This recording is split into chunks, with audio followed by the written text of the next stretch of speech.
السلام علیکم۔ قرآن کے خلاف بہت سے مورچے بنے، کچھ اپنوں نے بنائے، بہت سے غیروں نے۔ آج کا مورچہ ابو جعفر تنولی یعنی میرے نام۔ دوستو، اکثر لوگ سوشل میڈیا پہ اور کمنٹ سیکشن میں بھی آ کے کہتے ہیں کہ ابو جعفر تنولی کو مت سنو، ابو جعفر تنولی کو مت سنو، کیوں؟ یہ آپ کو گمراہ کر رہا ہے۔ اچھا، یہ کیسے گمراہ کر رہا ہے؟ کوئی طریقہ ہوگا نا گمراہ کرنے کا، کس طرح گمراہ کرنا ہے؟ میں آپ کو گمراہ کر رہا ہوں تو کس طرح گمراہ کر رہا ہوں؟ میرا سوال ہے۔ میں تو صرف قرآن کی آیتیں پڑھ رہا ہوں۔ یہ بولیں کہ آپ کو آیات ہضم نہیں ہو رہی۔ جو لوگ گندا دودھ پیتے ہیں نا، گندا دودھ مضر صحت، ان کو جب آپ خالص دودھ دو گے نا تو وہ الٹی کر دیں گے۔ وہ بولیں گے یار یہ کیا چیز ہے، ہم تو اتنے عرصے سے پیتے تھے، ہمیں تو الٹی نہیں آئی، یہ جیسے ہی آپ نے ہمیں یہ والا دودھ پلایا تو ہمیں الٹی آ گئی۔ کیوں؟ ان کا معدہ جو ہے نا کافی عرصے سے گندا دودھ پینے کا عادی تھا۔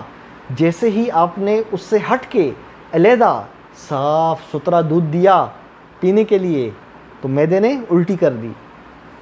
یہی حساب آپ کا ہے۔ آپ کو جو روایت پرستی کے نام پہ جو روایات آپ کو چٹائی گئی ہیں، آپ کو ہضم کرائی گئی ہیں، اب میں آپ کو قرآن کی آیات روز بتاتا ہوں تو آپ کا معدہ جو ہے نا قبول نہیں کر رہا، الٹیاں کر رہا ہے کہ یار ہم نے تو بچپن سے سنا تھا کہ حضرت علی، فاطمہ، حسن و حسین رضی اللہ عنہم وہ اہل بیت ہیں، یہ بندہ آ کے ہمیں قرآن کی آیات بتا رہا ہے۔ یہ تو ہمیں بتا رہا ہے کہ اہل بیت صرف اور صرف نبی کی بیوی ہیں۔ آیت تطہیر میں شروع میں، اس آیت میں اور اس آیت کے بعد بھی خطاب صرف نبی کی بیویوں سے ہے۔ اور یہ جو روایات بتا رہی ہیں نا، نبی نے چادر میں لیا، اور یہ بے اعتبار سند بھی ضعیف روایات ہیں۔ میری اس پہ پوری ویڈیو ہے، آپ کی اسکرین پہ چل رہی ہے، اس کا لنک بھی میں نیچے دے دوں گا۔ ہمیں بچپن سے بتایا گیا ہے کہ نبی پہ جادو ہوا، جیسا کہ صحیح بخاری کی روایت ہے، سحر النبی، اور یہ بندہ ہمیں قرآن کی آیتیں بتا رہا ہے کہ نبی پہ تو کوئی جادو ہوا ہی نہیں۔ اللہ کہہ رہا ہے کہ اللہ تو ظالم کہہ رہا ہے اس شخص کو جو یہ سمجھتا ہے کہ نبی پہ جادو ہوا۔ ابو جعفر تنولی کو مت سنو، یہ ہمیں خالص دودھ دے رہا ہے۔ ہمیں پرانا جو ملاوٹ والا دودھ ہے نا گندا، ہمیں وہ اچھا لگتا ہے، روایات والا۔ یہ ہمیں قرآن کی تعلیم دے رہا ہے، یہ ہمیں قرآن کی تعلیم دے رہا ہے، اور قرآن کی تعلیم ہمیں ہضم نہیں ہو رہی، اسی وجہ سے ہمارا معدہ الٹیاں کر رہا ہے۔ ہم نے تو بچپن سے لے کے آج تک مغرب کی اذان ہوتی ہے، ادھر مولوی کہتا ہے اللہ اکبر، ادھر ہم ٹک منہ میں کھجور ڈالتے ہیں۔ کون سی روایات میں لکھا ہے کہ اذان کے ساتھ روزہ کھولو؟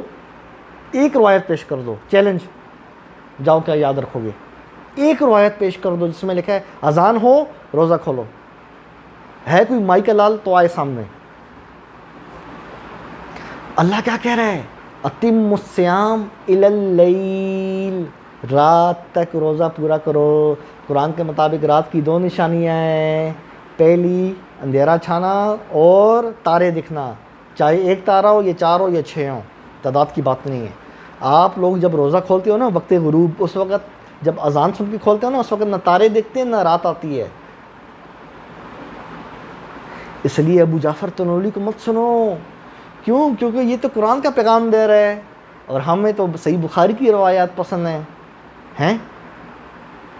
صحیح بخاری کے مطابق نبی علیہ السلام قیامت کے دن صحابہ کو دکھ کے دیں گے حوض کوثر سے کہ جاؤ یہاں سے چلے جاؤ، جبکہ قرآن کیا کہہ رہا ہے؟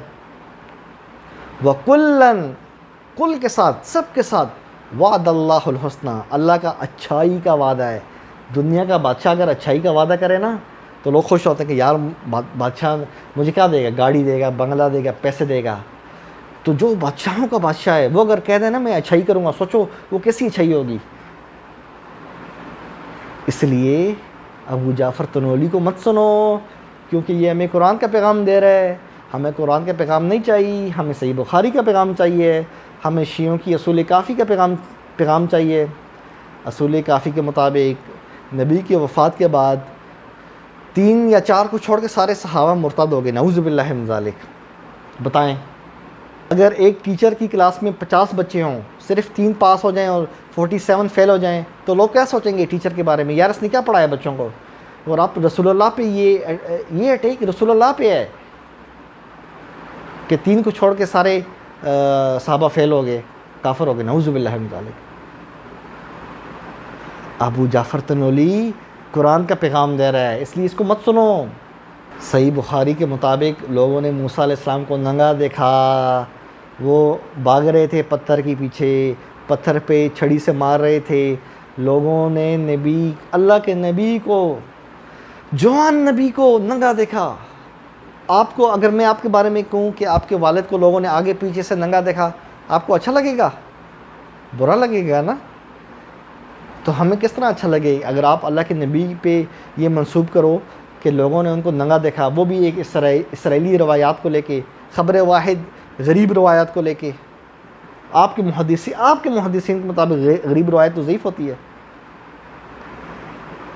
موسیٰ علیہ السلام اللہ کے نزدیک انتہائی مقرب ہیں، بہت اونچا مقام ہے، اور آپ کہتے ہیں لوگوں نے ننگا دیکھا۔ ابو جعفر تنولی کو مت سنو، کیونکہ یہ ہمیں قرآن کی آیات بتا رہا ہے، موسیٰ علیہ السلام کا مرتبہ بتا رہا ہے۔ ابو جعفر تنولی کو اس وقت سنو جب یہ قرآن کو چھوڑے گا، یہ صحیح بخاری کی روایتیں پڑھے گا، تب ہم بولیں گے ویری گڈ جناب، پہلے گمراہ تھے آپ، اب صحیح جگہ پہ آئے، اب ٹھیک ہو، اب صحیح راستے پہ جا رہے ہو۔ قرآن چھوڑ دیا نا آپ نے، اب صحیح بخاری پکڑی ہے، اب ابو جعفر تنولی گڈ ہے۔ یہ چاہتے ہیں مجھ سے منکرین قرآن روایت پرست، لیکن انشاءاللہ انسان کی چھوٹی سی زندگی ہے، 50 70 80 سال، جب تک سانس ہے قرآن نہیں چھوڑیں گے، پاویں کچھ بھی کر لو۔ قرآن زندہ باد تھا، زندہ باد ہے، زندہ باد رہے گا۔ آپ کی جو صحیح بخاری ہے نا، مشکوک کتاب ہے، اس کے 2 راوی ہیں، صحیح بخاری کتاب کے 2 راوی ہیں، ایک نصفی اور فربری، ایک نصفی دوسرا فربری، بعض لوگ فربری کہتے ہیں، بعض فربری کہتے ہیں، بعض لوگ پیار سے جنوری کہتے ہیں، تو میں نے ان کو منع کیا جنوری مت کہا کرو، نام بگاڑنا حرام ہے۔ آپ کی جو بڑی کتاب ہے جس کو آپ اصح کتاب بعد کتاب اللہ کہتے ہیں، وہ کتاب ہی مشکوک ہے۔ میں 100 پیجوں کی کوئی کتاب لکھوں اور میں دنیا سے چلا جاؤں تو میری جانے کے بعد وہ 100 پیجوں کی کتاب 400 پیجوں میں تبدیل ہو جائے، سوال تو اٹھے گا نا، یار ابو جعفر تنولی نے 100 پیجز لکھے تھے، یہ 400 پیجز کہاں سے آ گئے؟ یہ 300 ایکسٹرا کس نے لکھے ہیں؟ آپ کے امام بخاری نے اگر کتاب لکھی تھی تو ان کی وفات کے بعد اس کتاب میں اتنے اضافے کہاں سے آ گئے؟ نصفی کا جو نسخہ علیحدہ ہے، فربری کا نسخہ علیحدہ ہے، اس کے نسخے میں جو روایت ہے اس کے نسخے میں نہیں ہے، اور اس کے نسخے میں جو روایت ہے وہ اس کے نسخے میں نہیں ہے۔ یہ تبدیلی کیوں آ رہی ہے؟ معلوم ہوا کہ ڈنڈی ماری گئی ہے۔ اس لیے ابو جعفر تنولی کو مت سنو، کیونکہ یہ صحیح بخاری کی پولیں کھولتا ہے، اور ہمیں صحیح بخاری کی پولیں کھولنا اور سننا پسند نہیں ہے۔ دوستو، میرا کام ہے دروازہ کھٹکھٹانا، آگے سے آپ کھولیں نہ کھولیں آپ کی مرضی، میں آپ کو اللہ کے قرآن کی طرف بلا رہا ہوں، مانو نہ مانو آپ کی مرضی۔ یاد رکھنا قیامت کے دن نبی علیہ السلام روایت پرستوں کی شکایت کریں گے، ہماری نہیں کریں گے انشاءاللہ۔ کیوں؟ ہم نے اللہ کی کتاب کو تھام رکھا ہے۔ ان روایت پرستوں کی شکایت ہوگی جنہوں نے قرآن پہ عمل پریکٹیکل نہیں کیا۔ آگے آپ کی مرضی۔ قرآن 24 کیرٹ سونا ہے اور یہ روایات چاندی ہے، آپ کو چاندی چاہیے یا سونا، آگے آپ کی مرضی۔ دوستو، چینل کو لائک کریں، سبسکرائب کریں، اپنے بھائی ابو جعفر تنولی کو اجازت دیں، اور قرآن نہیں چھوڑنا، اپنے اس چیز کو اپنے ذہن میں بٹھا لو۔ پھر ملتے ہیں انشاءاللہ۔ قرآن زندہ باد۔